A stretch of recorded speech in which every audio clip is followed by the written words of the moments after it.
अगर हम इमेजेस को देख लेना, इमेजेस को बेरियम मील प्रोसीजर में, ठीक है, बेरियम मील प्रोसीजर में, जिसमें हम स्टडी करते हैं क्या, स्टमक को और डिओडेनम को, ठीक है।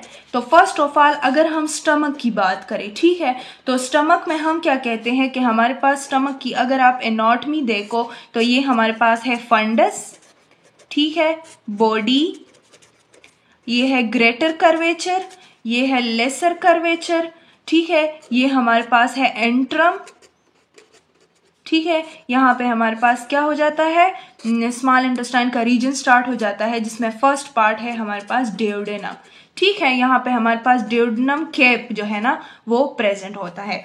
अब हम क्या करते हैं, हम इमेजेस लेते हैं। अब पेशेंट जब RAO पोजीशन में आ जाता है, राइट इंटीरियर ओब्लीक पोजीशन में जब हम इमेजेस लेते हैं ना, तो हमारे पास एंट्रम प्लस ग्रेटर कर्वेचर वीव हो जाता है, ठीक है, ग्रेटर कर्वेचर। सेकंड नंबर पे हमारे पास एक इमेज हम लेते हैं, एक पोजीशन है जिसको कहते हैं सुपाइन। पेशेंट सुपाइन पोजीशन में जब भी आता है उस पोजीशन में हमारे पास एंट्रम, ये वाला रीजन, प्लस बॉडी, ठीक है, ये हमारे पास वीव हो जाता है, ये वाला रीजन, ठीक है। थर्ड नंबर पे एक पोजीशन पे हमारे पास है लेफ्ट एंटीरियर ओब्लीक पोजीशन। इस पोजीशन में हम क्या हमारे पास क्या वीव होता है, लेसर कर्वेचर हमारे पास वीव हो जाता है, ठीक है। And the fourth one is left lateral position, left lateral, और इसमें हेड टिल्ट होता है, हेड टिल्ट होता है 45 डिग्री, ठीक है। इसमें हमारे पास क्या हो जाता है, फंडस वीव होता है, ठीक है। The most expanded part of the stomach हमारे पास क्या हो जाता है, वीव हो जाता है, फंडस, ठीक है। अब ये हम करते हैं सारा स्टमक के लिए, ठीक है। अगर हम डिओडेनम को देखना चाहते हैं, डिओडेनम में हम दो चीज़ों को जो है ना वो देखते हैं, या तो हम देखना चाहते हैं डिओडेनल लूप्स को, या हम देखना चाहते हैं डिओडेनल कैप्स को, ठीक है। अब अगर लूप्स को हम देख रहे हैं ना तो इसका मतलब है कि हमने पेशेंट को प्रोन पोजीशन में लेके आना है।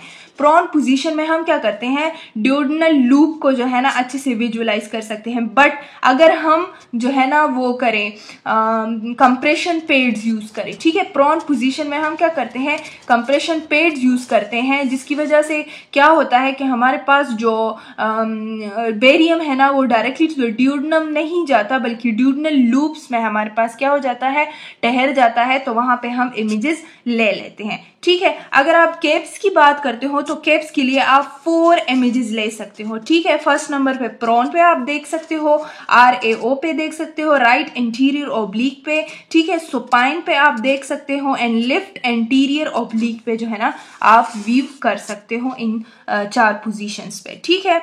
और वो क्या हमारे पास है, कैप्स, ठीक है। अगर हम देखें तो हमारे पास एडिशनल इमेजेस भी आती हैं in case of barium meal procedure, ठीक है। एडिशनल इमेजेस में हम क्या करते हैं, एडिशनल इमेजेस में हम पेशेंट को इरेक्ट पोजीशन में खड़ा करते हैं, ठीक है, स्टैंडिंग पोजीशन में।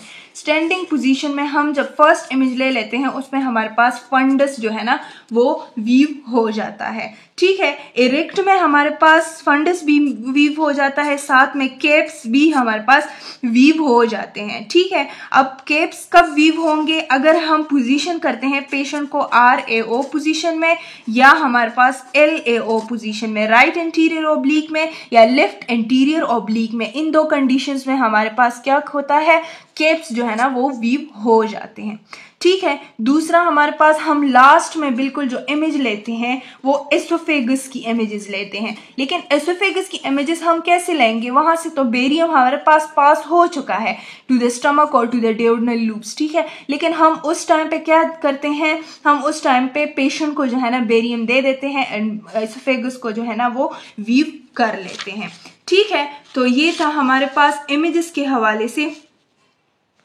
कि हमारे पास जितनी भी इमेजेस होती हैं in the barium meal procedure, ठीक है। और ये वाला टॉपिक जो है, जितनी भी हमारे पास पोजीशनिंग है पेशेंट की, और इसमें हमारे पास कौन कौन सी प्लेसेस की पैथोलॉजीज नज़र आती हैं या कौन कौन से एनाटॉमीज हमारे पास नज़र आते हैं, ये MCQ पॉइंट ऑफ व्यू से बहुत ज़्यादा इंपॉर्टेंट है, ठीक है। पेपर में सारे ये MCQs आते हैं आपके प्रोसीजर के हवाले से, ठीक है। तो इनको पेपर पॉइंट ऑफ व्यू से आपने याद रखना है, ठीक है। नेक्स्ट जो हमारा टॉपिक होगा वो होगा स्मॉल बाउल फॉलो थ्रू। तो तब तक अपना बहुत सारा ख्याल रखिएगा, दुआओं में याद रखिएगा। अल्लाह हाफिज़।